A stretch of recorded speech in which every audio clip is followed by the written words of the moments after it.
Hey everybody, Xander here from NWR, and I have yet another video where I'm going to be showcasing a level I have made in Super Mario Maker 2 that is based off of one of the kingdoms from Super Mario Odyssey. And as you can see, I've gotten a few of them up so far. I'm already working on some of the later kingdoms, like the Forgotten Isles, New Donk City, Malpole, Bono, and Crumbledon. But before I get started, I do want to ask real quick for your opinion.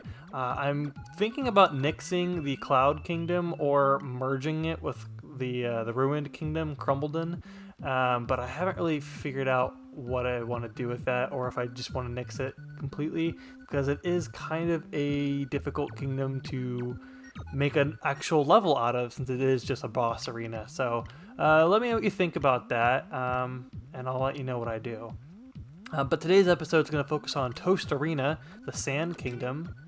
Explore the vast desert. Find the 6 power moon red coins.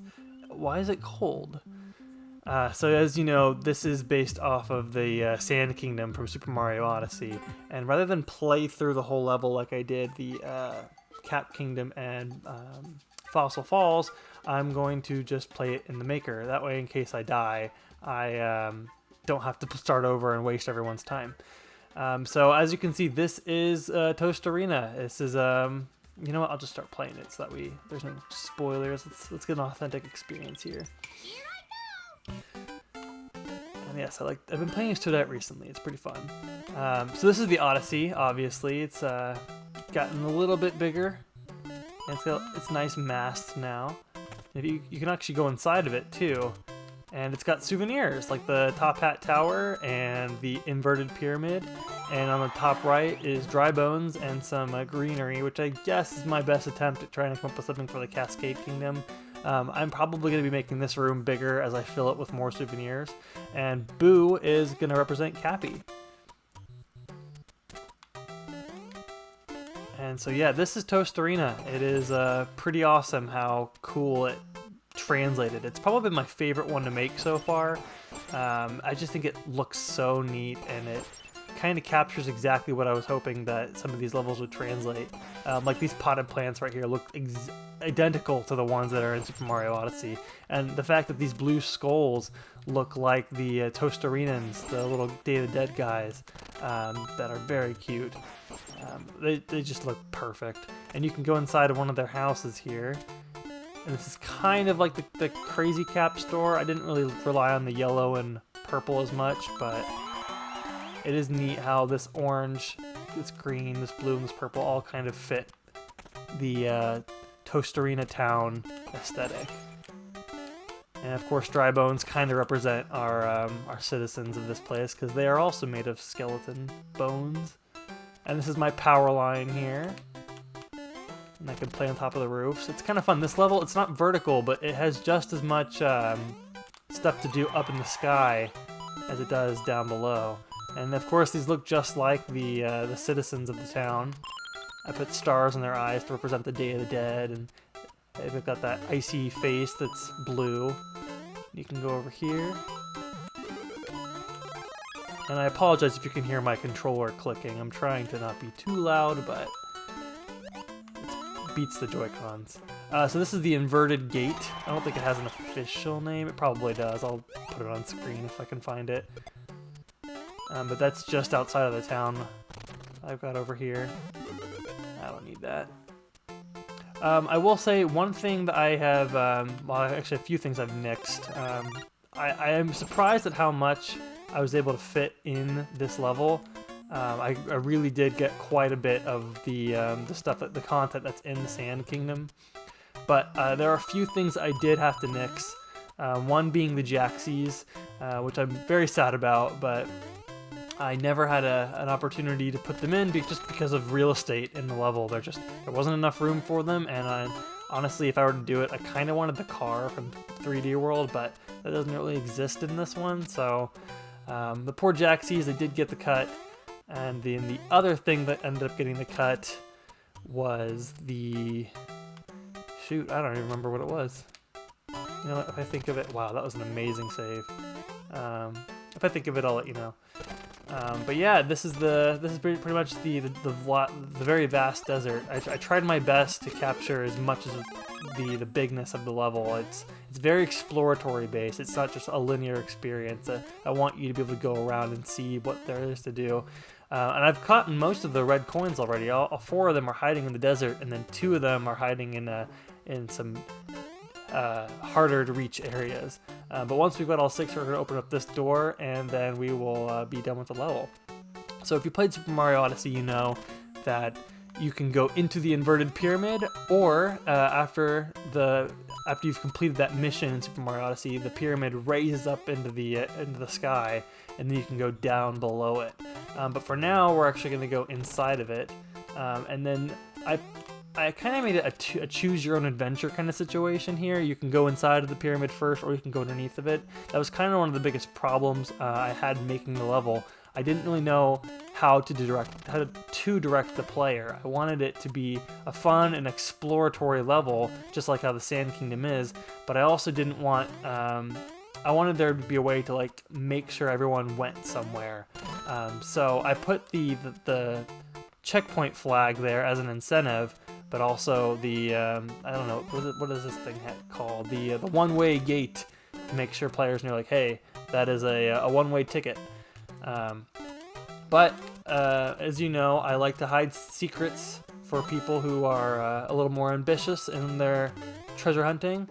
So rather than go in this entrance up here, I'm going to go over here. And let's see if I can get this in the first try. No, I cannot. You know what?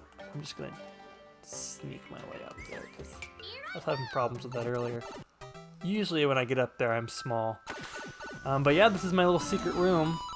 It's not like a game-breaking room or anything. It's just kind of a fun little treat for people to find. And if you played Mario Odyssey, this is actually up here, that warp pipe up there. If you were to go right into the inverted pyramid, you get spit out here. And then at the very beginning of the temple, there are some hidden blocks to get to. And at the top of the blocks are a power-up, which I have recreated right here. And yeah, now let's explore the temple a bit. And the actual inside of the inverted pyramid was not icy by any means, but I wanted to kind of keep some sort of element of fear to exist here. Oh, well, thank you for playing my level. Oh, that's embarrassing. It's very difficult to talk and play at the same time. And then later on in the inverted pyramid, there's a very neat section where there's a red and blue patterned wall, and based on what side of the pattern you're on, Mario will flip the gravity, with the red meaning he'll stick to the ceiling and the blue meaning he'll stick to the ground. The only way I could think to recreate that was just to use these on and off switches or blocks. In the night version of the ground theme, you actually do flip upside down, but it would make the whole thing, the whole level flip upside down, or the sub area. And I did have to switch between sub areas to be able to flip that, and so it didn't really quite work out. It was just too big, so I ended up using the on and off blocks here, and I kind of created that pattern. And the neat thing is, if you click the button, you're then going on top of it, so it's close enough, I think. Oh, let's not look over there yet. Oh, whoops.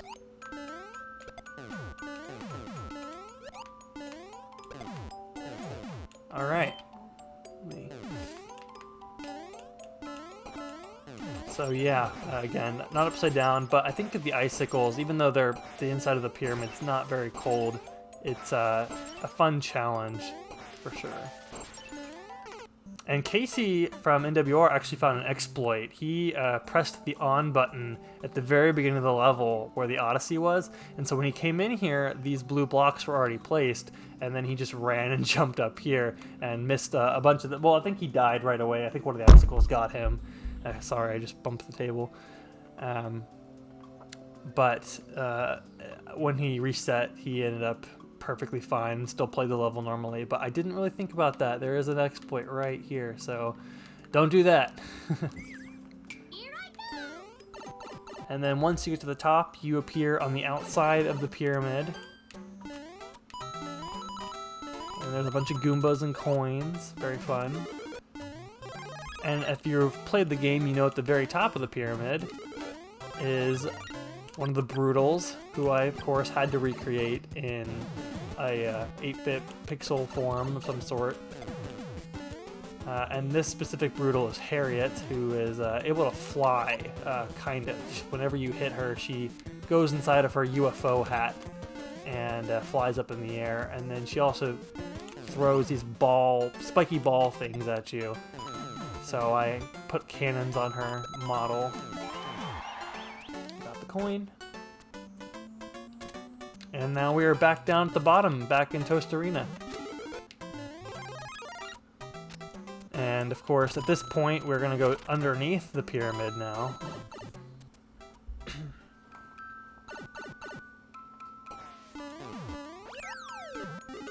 I also wasn't able to include that tower. I think that's what I was thinking of. Oh no, it wasn't the tower I was thinking of. It was the Moai statues. That was another thing I thought about, and I just didn't have the room to put them.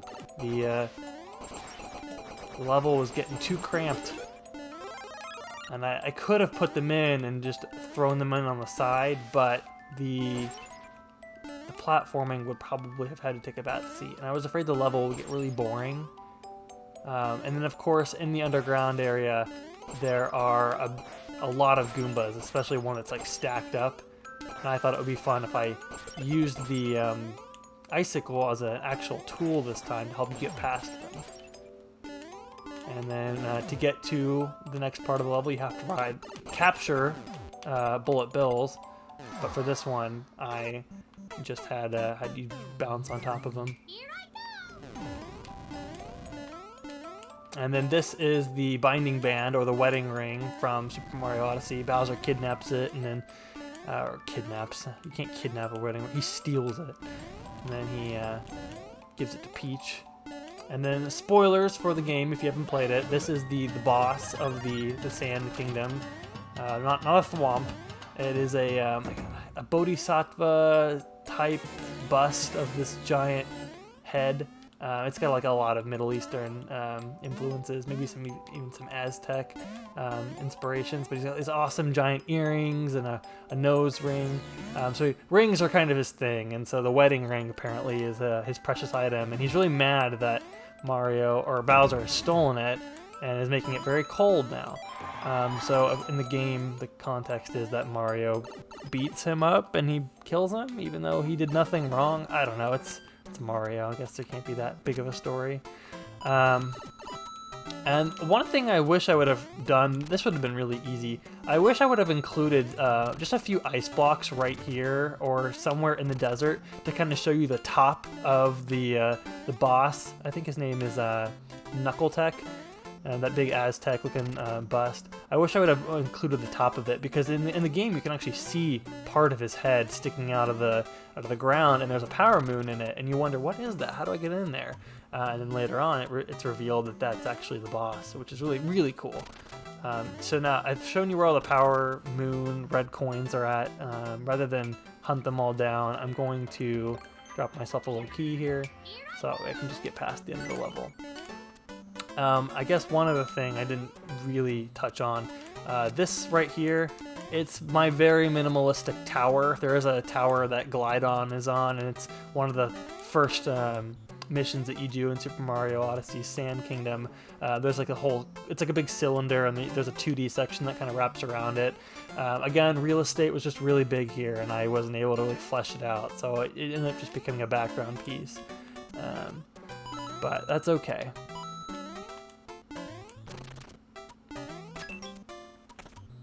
And then if you go inside of the house, I really wish I had not put this warp pipe here. This is actually very unnecessary. I think I was tired and I was trying to figure out again how that structure was going to work. But that door should just lead right here. There's no need to put this warp pipe. I think it kind of slows the level down, which is a bummer. But there's no way to add patches or anything to the level, which is a shame. And there's the Odyssey again. It's a little smaller just so I can fit it in here, but no big deal. And when I initially uploaded this level, I didn't have checkpoints anywhere, because when I was doing the clear check, actually I had checkpoints, and then when I did the clear check, it makes you clear the level from each checkpoint, and when I would start at each checkpoint, all the red coins would be gone and I had to collect them again. And so I was afraid that that meant that players who died and started at checkpoints would lose their progress, and so I just took the checkpoints out. And then I got some feedback from people who played that initial upload that was not the case. I should add checkpoints. So I took the level down, added the checkpoints, and it turns out everything works out fine. But yeah, this is the Sand Kingdom. This is the deep underground and the inside of the pyramid. And, I had a lot of fun making this. It really did translate pretty well. It's not one-to-one by any means, but I think all the ideas are there, minus, I think, the Moais and the Jaxies. Those are kind of the ones that just didn't make it. One of the other things I wish I could have included was like some sort of poison for Mario to avoid, but that is exclusive to the forest theme, and I obviously could not fit that in anywhere. I think with the underground icy theme, and then actually I think this is the winter theme at night, because I wanted it to be very slick. And then the other theme is obviously the sand desert. There's no way to put any of the poison anywhere. But yeah, that is the Sand Kingdom. I think that's all I've got to say on that. I think our own Greg Leahy is our current world record holder. I kind of want to check that right now that I'm thinking about it. Yeah, and if you're a current record holder for the other levels, then you will be able to be documented here and remembered forever. Yeah, so we got Bonneton, we got Aaron, Fossil Falls, we got Kirby XL. Tostarena is Yoshidius, which is, yes, that's Craig. And then old Luke Oji is for Steam Gardens, and Maximillo is for the Lake LaMotta. And these two I have not made videos for yet, but they're coming, don't you worry. But yeah, that is the Tostarena, that's the Sand Kingdom. Thank you so much. If you want to play it, I will have the course description up the entire time, so that way it's available for you. And that's all I've got. Thank you so much for watching, and if you want any more Nintendo content, come join us at NintendoWorldReport.com. Catch you later. Bye. This video was made possible by our generous supporters on Patreon. Check out patreon.com/NWR for all the details.